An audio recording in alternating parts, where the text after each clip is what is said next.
So I'm just going to do that twist quickly, and we're done. Press it down to seal. And it's okay if the ends go a little bit over the edge. It's perfectly fine as long as you get this shape.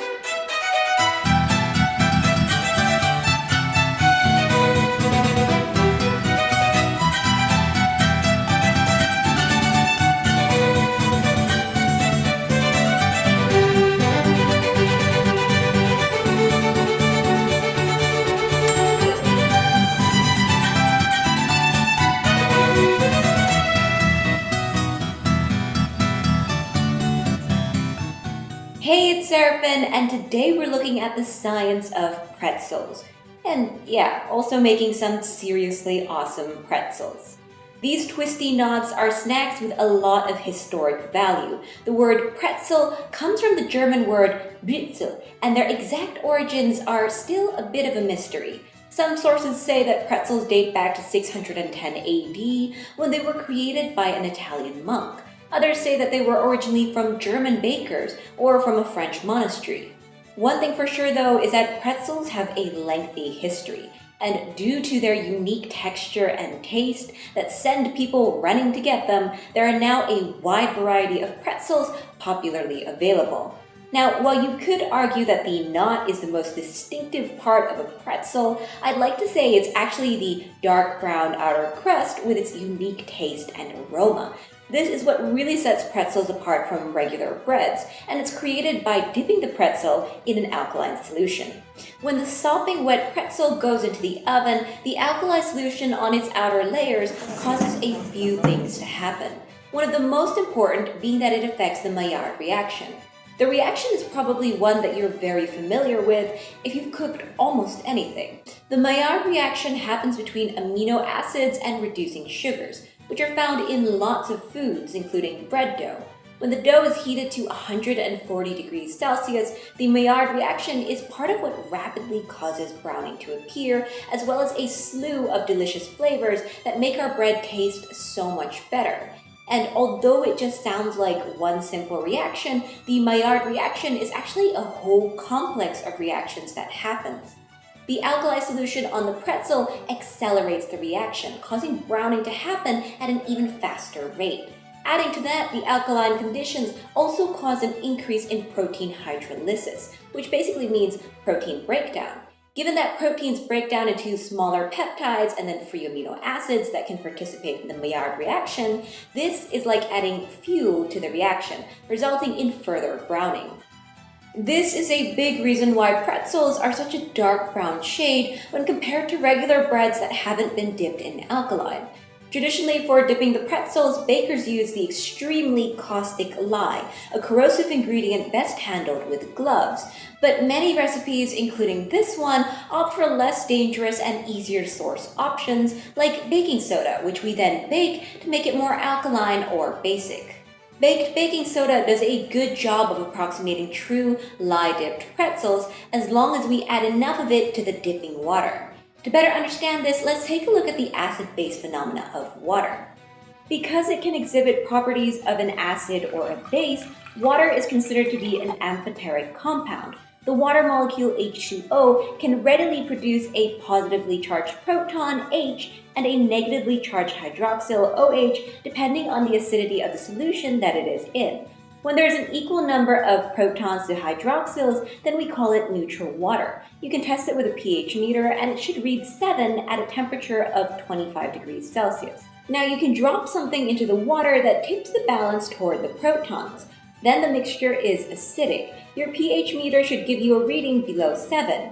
The opposite holds true as well. If you add something that causes the number of hydroxyls to exceed the number of protons, then the mixture is alkaline or basic with a pH of above 7. Of course, assuming a water temperature of 25 degrees Celsius. Knowing this acid-base phenomena of water is very helpful when it comes to baking pretzels, because we need to prepare the alkali solution that we're going to dip our pretzels into. It's key to know that alkalis come in different strengths.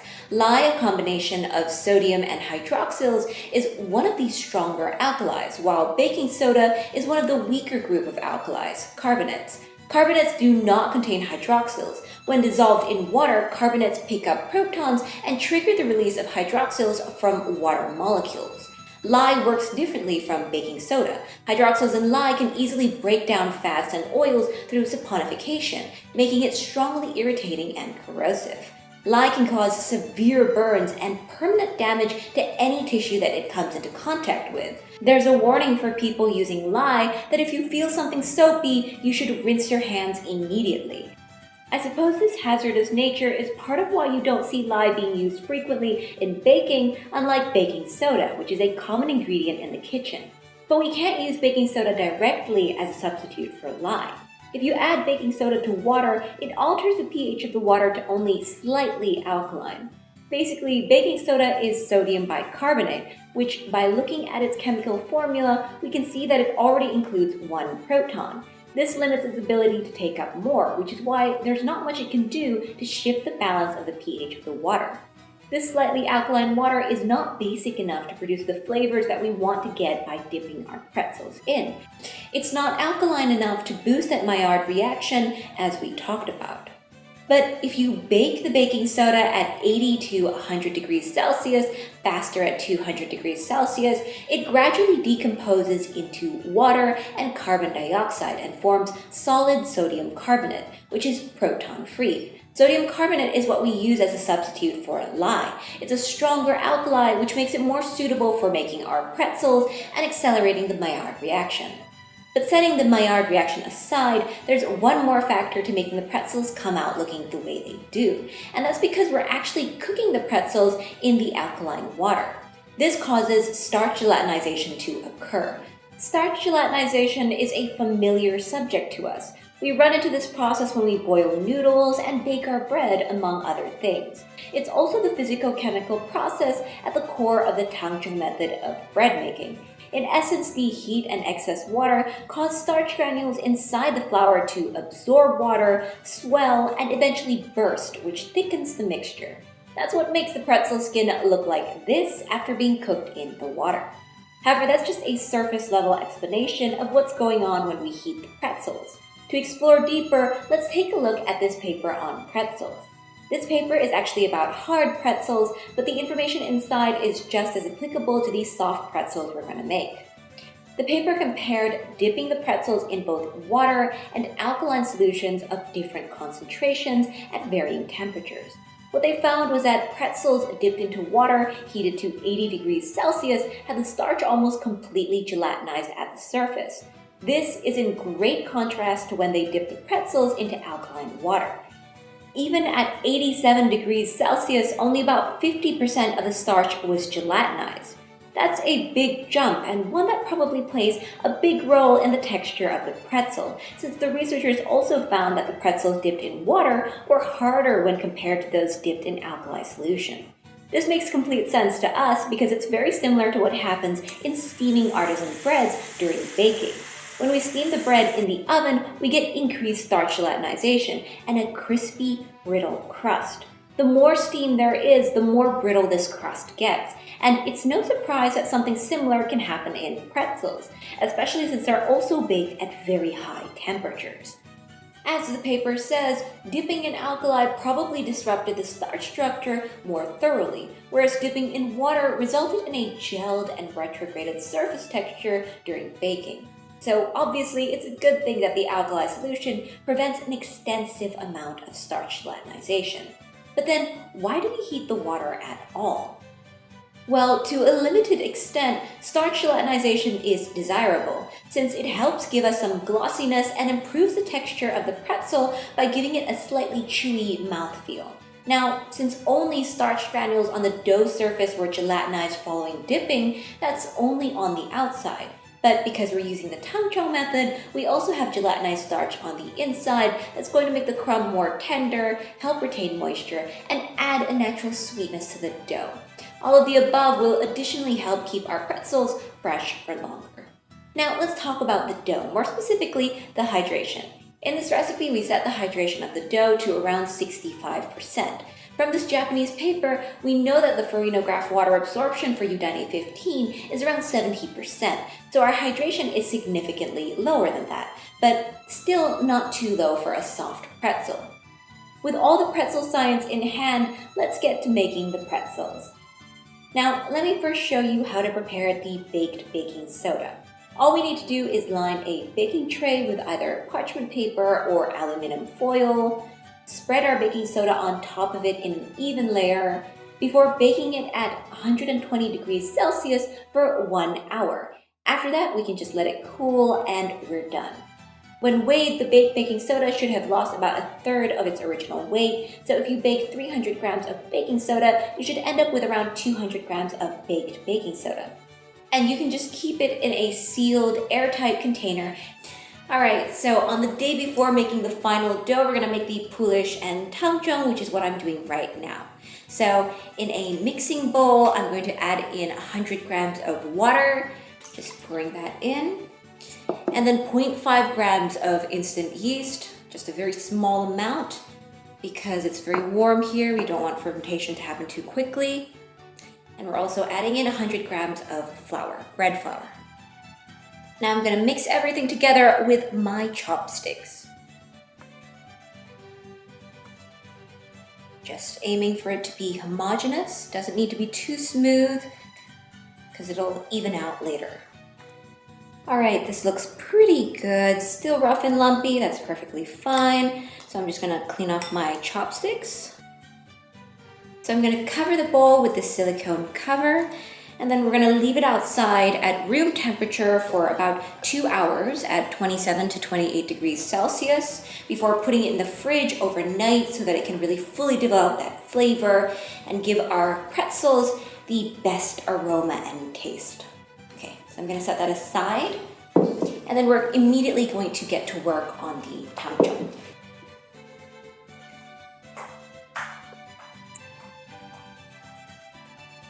Alright, to make the tangzhong, I'm pouring in 60 grams of boiling hot water into this bowl here.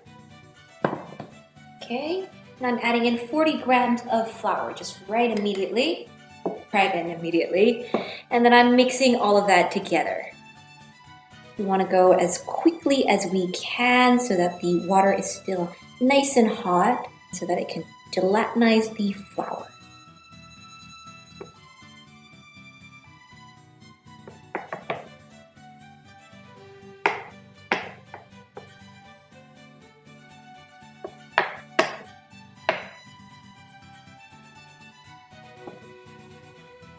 Just a few turns, just like that, and we are pretty much done. Okay, I'm gonna clean off my spatula, paste that back in, put it aside, and I'm gonna cover this with a cloth.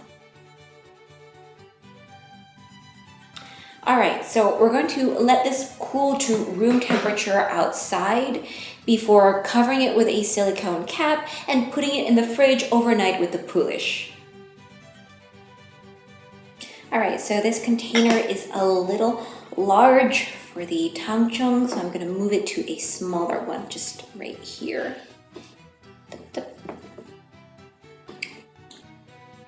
And then I'm going to cover it with this silicone cap. Alright, good to go into the fridge. Okay, so the Poolish and tangzhong have finished their overnight rest. I'm going to use them right away to make the final dough. So I'm going to uncover them first. Here you go. Beautiful Poolish. And I'm just going to immediately put them into this large mixing bowl, starting with the tangzhong.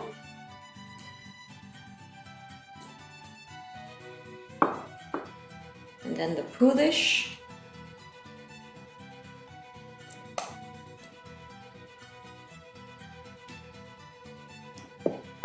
I'm going to add 10 grams of water in. And here, before we add any of the other ingredients, I'm going to mix it and break down the tangzhong into the Poolish, just like this.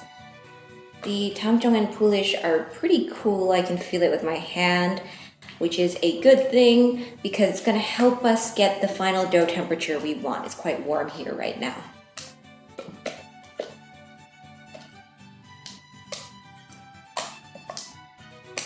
Okay, that looks pretty much done. I don't feel any lumps of Tangzhong left. So I'm going to just drop in the salt, 4.5 grams of salt. Just sprinkling that in. I'm gonna mix that in until I don't feel any more grains of salt. Just quick and easy.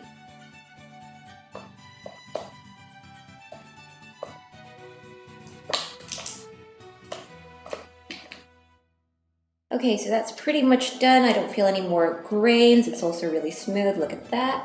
So we're gonna add in the bread flour, 120 grams of bread flour going straight in. I'm just going to mix that in. We also have on the side 15 grams of butter, but we're going to wait and knead this for about 1 to 2 minutes before adding the butter in.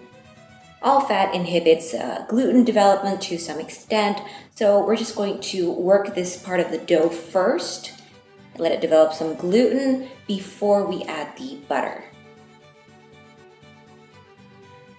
And I'm going to use my scraper to help assist me here. Just scraping off my hands briefly, and then scraping off the sides of the bowl.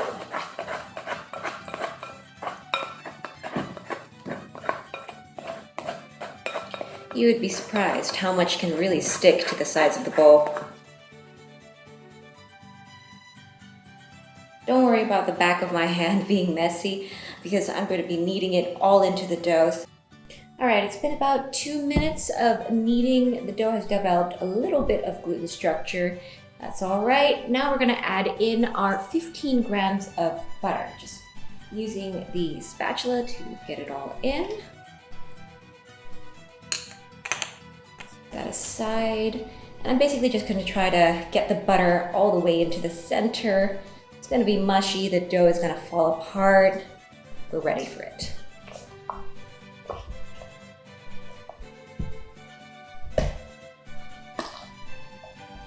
Alright, now I'm just going to use my scraper to clean down the sides again. Cleaning that up. There's some butter left on the sides as well, so just get that onto the dough. And we don't really have that long left in kneading time, just about 5 to 6 more minutes.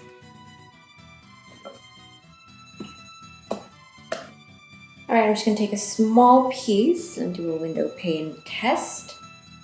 Moving it up and stretching it out thin enough to see light through it. There we go.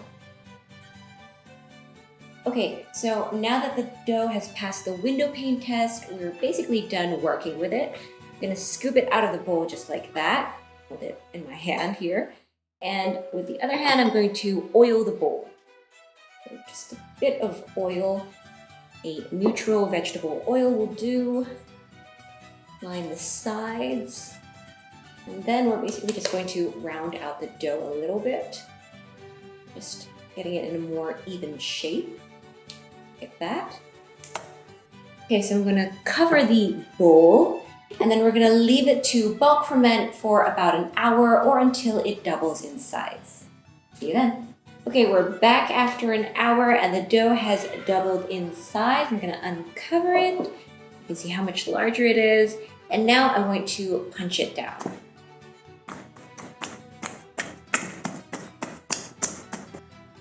We aren't aiming for an open crumb, so we want to make sure to degas this really well. Get a nice uniform crumb. Okay, looks pretty good, so I'm going to move the silicone mat underneath it aside. I'm going to use just a little bit of flour to prevent sticking on the work surface. Really too much. I'm going to use my scraper and just get it out of the bowl. Okay, once it's on the work surface, top side on top of the flour like that, I'm going to first weigh the whole thing first with my scale here. Moving it over there. 446 divided by 6 is 74 grams. So I'm just going to divide first and then weigh them all later. Okay, I'm going to divide into 2. And then we're going to divide each of the 2 pieces into 3. So just like that.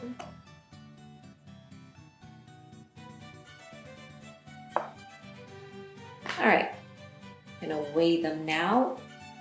That is 83 grams. Okay, you were 9 grams too heavy.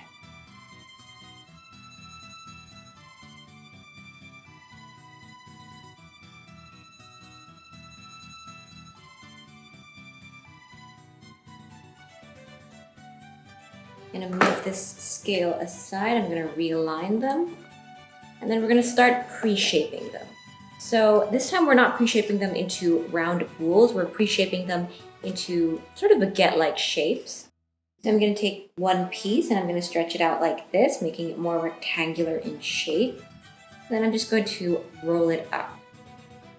All right, just like that. It doesn't have to be too neat and tidy. We're gonna be rolling it out again later. We just want it to be a little bit longer. So it's gonna help us shape it later. Okay, I'm gonna take another piece, stretch it out, flatten it more, getting rid of any gas bubbles that might be inside. And then we're gonna roll it up.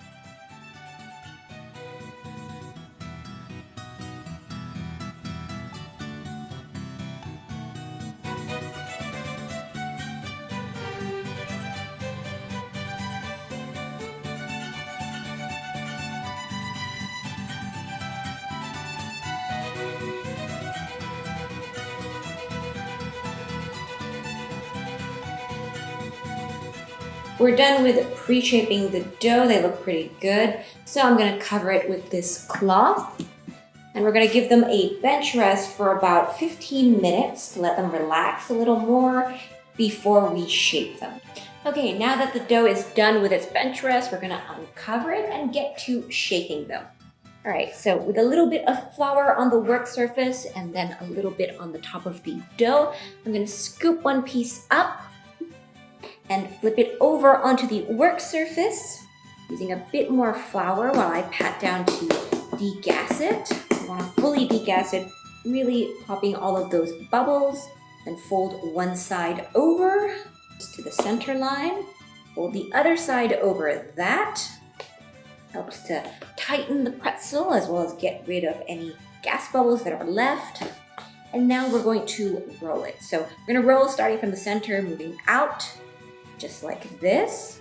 And since we want the arms to be thinner, we're going to apply more pressure at the ends. Okay, this looks pretty good. So I'm going to pull it up and do a quick twist, just like that. All right, done. Beautiful little pretzel. I'm going to move it to this silicone mat lined baking tray. All right, let's move on to the other pieces of dough, doing the same thing as before, sprinkling work surface as well as the top of the dough with a bit of flour, scooping it up, flipping it over, adding a bit more flour if you need while patting to degas the dough. All right, stretch it out a little bit more, then fold in this side. Great. And now we roll. Right, starting from the center, moving out, side, putting more pressure on the ends to make them thinner. Now I'm just gonna quickly show you the easy way to make a pretzel twist. So you just do it on the work surface, you twist once and then fold over, pushing the ends down onto the dough. There you go, that. Still pretty, still nice. Not as quick as the other way of twisting the pretzels, but this is perfectly fine.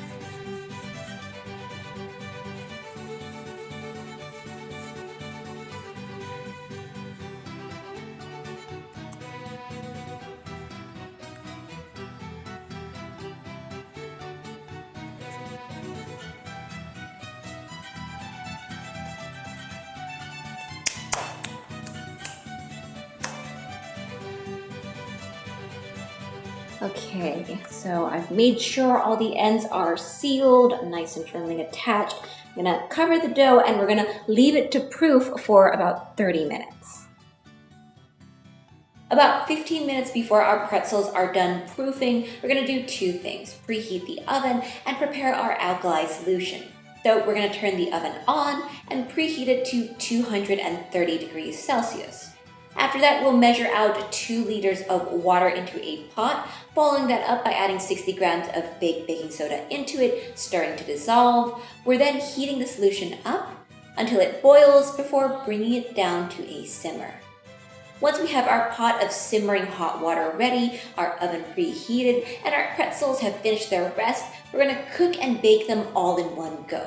So taking one pretzel and dropping it into the alkaline water, being careful since it's hot.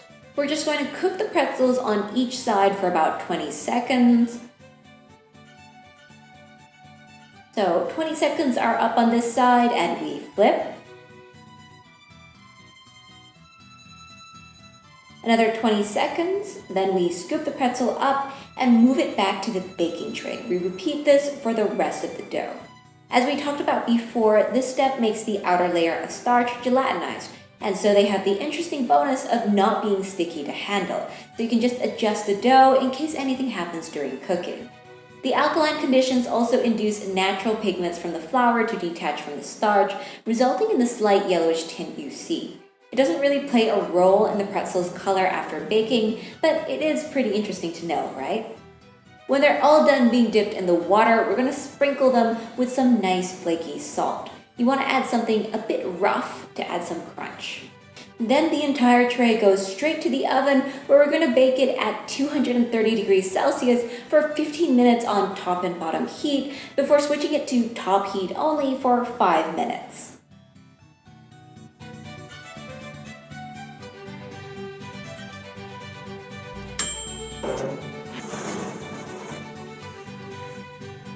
And they're done! Take a look at these beautiful pretzels. Aku angkat ya.